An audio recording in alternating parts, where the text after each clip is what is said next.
आशा करते हैं कि आप सभी स्वस्थ होंगे। तो आइए बिना देर किए हुए लेकर चलते हैं आपको आज के अद्भुत विशेषांक की। आज के विशेषांक में आपको तीन ऐसे अद्भुत संकेत जो कि हमारे जीवन में हम सभी को ज्ञात होने चाहिए, उस पर हम चर्चा करेंगे। और इन तीन संकेतों से आज से आप यह बात जान जाएंगे कि ईश्वर कब आप पर नजर रखे होते हैं, ईश्वर की निगरानी में कब आप रहते हैं। इस महत्वपूर्ण तथ्य के बारे में आपको आज जानकारी प्राप्त होगी। इस विशेषांक को प्रारंभ करने से पहले मैं महाराज जी के एक वाक्य को आप सभी के साथ साझा करना चाहता हूं, जो कि आज के क्रमांक का मुख्य संदर्भ है। महाराज जी कहते हैं कि यह सृष्टि बहुत महान है, ये सृष्टि हम सभी के लिए बहुत से कार्य करती है और ये सृष्टि हम सभी के लिए सब कुछ हमें प्रदान करने के लिए बहुत हद तक सक्षम है। अब महाराज जी के इस वाक्य को यदि हम गूढ़ता के साथ जानने का प्रयास करते हैं तो हमें ये तीन मुख्य तथ्य प्राप्त होते हैं, जो आज के मुख्य तीन संकेत भी हैं। आप सभी के मन में एक बार ये प्रश्न तो अवश्य आता ही होगा कि हमारा जीवन चाहे सुखों से चल रहा हो या दुखों से चल रहा हो या असमंजस की स्थिति में चल रहा हो, क्या ईश्वर हम सभी पर नजर रखते हैं? क्या ईश्वर को ये मालूम है कि हम दुख में हैं, हम सुख में हैं, हम असमंजस में हैं, या जो भी वर्तमान की परिस्थितियां उस समय चल रही होती हैं, क्या ईश्वर को इस सब के बारे में मालूम है या नहीं है? अक्सर मन में ये प्रश्न आता है। तो आज ये तीन संकेत आपको ज्ञात होंगे जिससे आपको यह अंदाजा हो जाएगा कि ईश्वर की निगरानी में अभी हम हैं। देखिए, वैसे तो जब दुख का समय चल रहा होता है, जब जीवन में विपरीत परिस्थितियां आती हैं, उस समय सबसे ज्यादा ये प्रश्न आता है कि हम इतने पूजा पाठ करते हैं, इतने आध्यात्मिक हैं, ईश्वर का नाम जाप सदैव करते ही रहते हैं, फिर ये दुख का कारण क्या है? मेरे जीवन में ये दुख भले आया कैसे? मैंने तो किसी का कुछ बुरा नहीं किया था, लेकिन मेरे जीवन में ये दुख कहां से आया? तो उस समय हम एक प्रश्न हमारे मस्तिष्क में उठ जाता है कि क्या ईश्वर इन सबसे अनभिज्ञ है? क्या ईश्वर को हमारे हालात मालूम नहीं है? तो आपके प्रश्न का उत्तर आपके प्रश्न में ही छिपा होता है कि जिस समय हमारे जीवन में सबसे मुश्किल परिस्थितियां आती हैं, उस समय हम ईश्वर की नजरों में सबसे ज्यादा होते हैं। विपरीत परिस्थिति में सबसे ज्यादा ईश्वर की निगरानी में हम लोग रहते हैं। जबकि हमारे मस्तिष्क में प्रश्न आता है, हम कभी नहीं सोचते कि इस समय ही ईश्वर हम सब पर बहुत ही गहराई से नजर रखते हैं। जितने भी आध्यात्म से जुड़े हुए लोग हैं, सनातन धर्म से जुड़े हुए लोग हैं, उन सभी को मैं कहना चाहता हूं कि आप अपनी दुख की परिस्थितियों में सदैव ईश्वर को याद कीजिए। और अगर आप पहले से ही आध्यात्मिक प्रवृत्ति के हैं तो भी आप अपनी जितनी भी प्रार्थनाएं हैं उनको बढ़ा दीजिए, क्योंकि आपने एक बात तो अवश्य सुनी ही होगी कि जीवन में जब भी सुख का समय आता है तो हम ईश्वर को भूल जाते हैं, लेकिन दुख के समय में ईश्वर को बहुत याद करते हैं।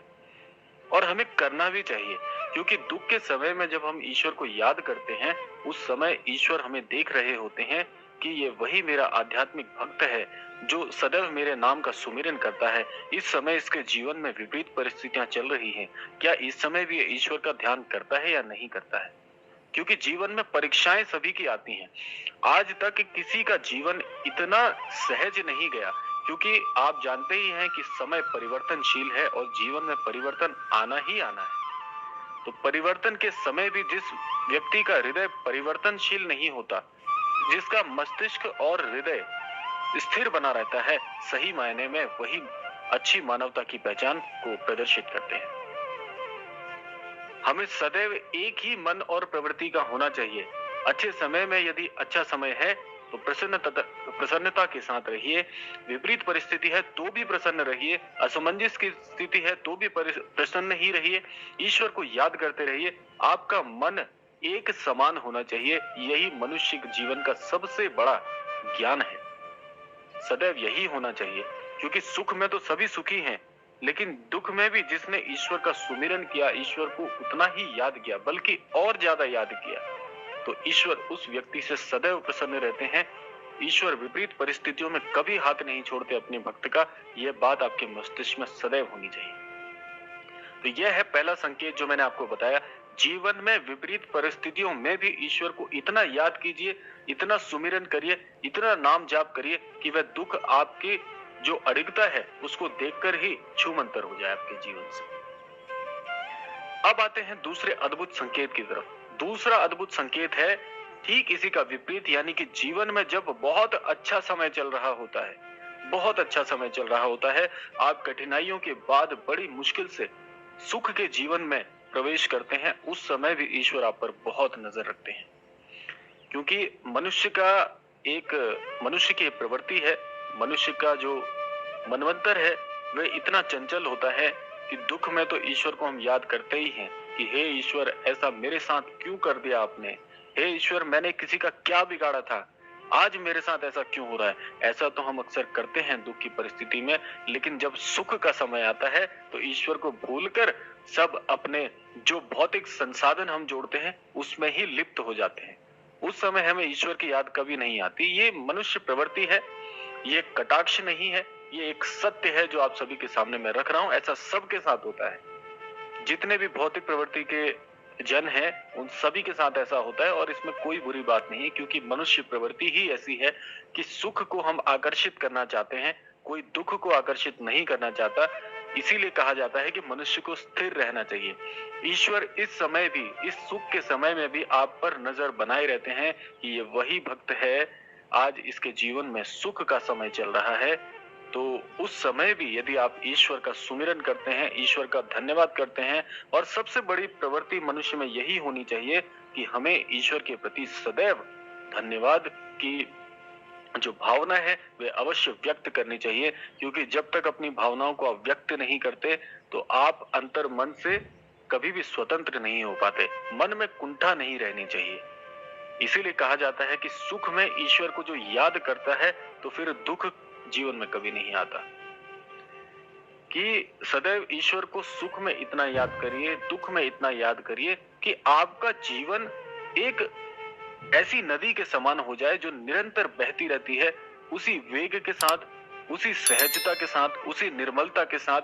यही जीवन का सबसे बड़ा सत्य है कि हर परिस्थिति को एक समान जीने वाला मनुष्य संतत्व को प्राप्त करता है, संत बन जाता है, जो कि सबसे मुश्किल कार्य है। तो इसीलिए सुख में भी ईश्वर को उतना ही याद करिए जितना आप दुख में प्रार्थनाएं करते हैं, ईश्वर को कोसते हैं कि हे ईश्वर, ऐसा क्यों करते हो मेरे साथ, मेरे जीवन के साथ ये खिलवाड़ कैसा?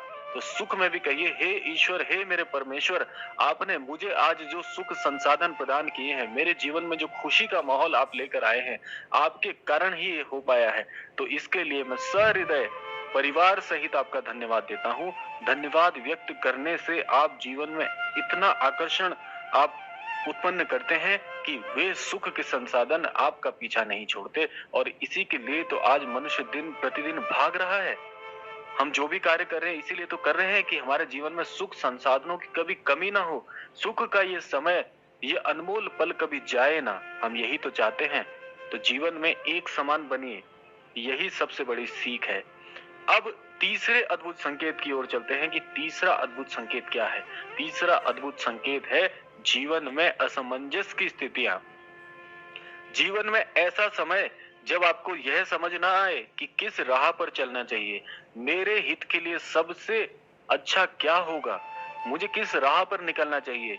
हे प्रभु, हे परमेश्वर, ये क्या हो रहा है, मैं किस ओर जाऊं, मेरे को जीवन में आगे क्या प्राप्त करना है, मेरा लक्ष्य क्या है, मेरा सही जीवन क्या होना चाहिए, किस रिश्ते को मैं निभाऊं, किस ओर मैं चलूं। जब ऐसी असमंजस की स्थितियां आ जाती हैं, उस समय ईश्वर आप पर बड़ी अड़िग नजरें रखते हैं और सदैव अपने भक्त का मार्गदर्शन करते हैं। यहाँ पर ईश्वर शब्द का इस्तेमाल हम अपने गुरुजनों के लिए भी कर रहे हैं, जो हमारे श्रद्धेय गुरुजन हैं। जैसे हमारे सभी के परम प्रिय गुरुजन जो हैं वह श्रद्धेय श्री नीप करोरी महाराज जी। तो यहाँ पर गुरु ही ईश्वर बन जाते हैं, और गुरु तो ईश्वर वैसे भी होते ही हैं। तो यहाँ पर गुरुजनों का मार्गदर्शन आपको चाहिए होता है। तो इसीलिए असमंजस की परिस्थितियों में आपके गुरुजन, आपके इष्ट आप पर बहुत अड़िग निगाहें रखते हैं कि मेरा भक्त कहीं भटक ना जाए। इतना प्रेम करते हैं अपने भक्त से कि मेरा भक्त किसी गलत मार्ग पर ना निकल जाए। अब जब आपके जीवन में असमंजस की स्थिति आती है, उस समय आपको ईश्वर को सबसे ज्यादा याद करना चाहिए, उनका सुमिरन करना चाहिए, अपने इष्ट का नाम जाप करना चाहिए। इससे आपको ईश्वर का मार्गदर्शन बहुत सटीक प्राप्त होता है। कहते हैं ना, जीवन में जब कोई गलत निर्णय हम ले लेते हैं तो उस समय हमारा आने वाला जो पल होता है, आने वाला जो समय होता है, उसे हम खराब कर लेते हैं।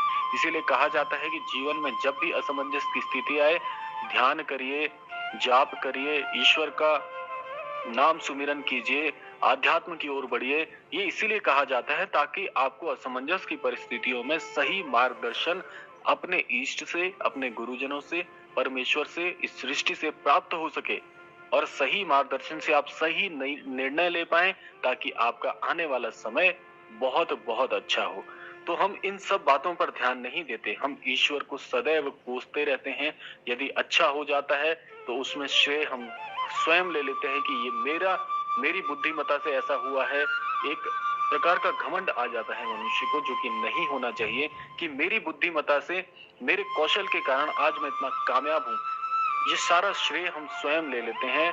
भले ही ये आपके कारण हुआ है, लेकिन मार्गदर्शन, आशीर्वाद और जो आपको सही बुद्धि ईश्वर ने प्रदान की है, उसके लिए धन्यवाद हम कभी भी व्यक्त नहीं करते, जो सबसे बुरी बात है। हमको इस सृष्टि का, ईश्वर का, अपने गुरुजनों का, माता पिता का धन्यवाद सदैव देना चाहिए। इससे हम कभी पीछे नहीं हट सकते, क्योंकि आज जो आप अगर सफल हैं जीवन में, तो इस सब के पीछे आप तो स्वयं हैं ही, भौतिक रूप से आप हैं, लेकिन आपके साथ में कितने जनों का आशीर्वाद है, आपके माता पिता का, आपके इष्ट गुरुओं का, आपके जो इष्ट देवता हैं, जो आपके गुरुजी हैं, उन सभी का आशीर्वाद आपके जीवन में है, तब आज आप सफल बन पाए हैं। तो इन सभी के आशीर्वाद से, इन सभी के आशीष से ये संभव हो पाया है। तो इसीलिए धन्यवाद व्यक्त करना जीवन में प्रारंभ करिए।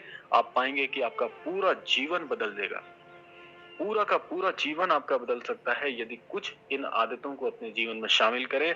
और ये 3 संकेत आज से आप अपने जीवन में खोजना शुरू करिए। यदि आपको भी ये 3 संकेत प्राप्त हो रहे हैं, तो उस समय ईश्वर के प्रति बहुत आस्थावान हो जाइए, आध्यात्मवान हो जाइए, ईश्वर को धन्यवाद व्यक्त कीजिए। आप पाएंगे कि इसी प्रकार से आपके जीवन में सफलता आपको प्राप्त होती रहेगी और सदैव आपका जो यश है, उसका गुणगान ये समाज सदैव करता रहेगा। तो यह था आज का विशेषांक। अब बात आती है आज की प्रार्थना की। हम सभी अनन्य दर्शकों की, हम सभी गुरु भक्तों की यह कामना करते हैं कि गुरुदेव उनके जीवन में अपार आशीर्वाद, अपना आशीष, अपना अमोघ हस्त उन सभी के मस्तक पे रखें और उन सभी के जीवन में खुशहाली लेकर आए। इसी कामना के साथ विदा लेते हैं, मिलते हैं अगले क्रमांक में। तब तक के लिए जय श्री राम।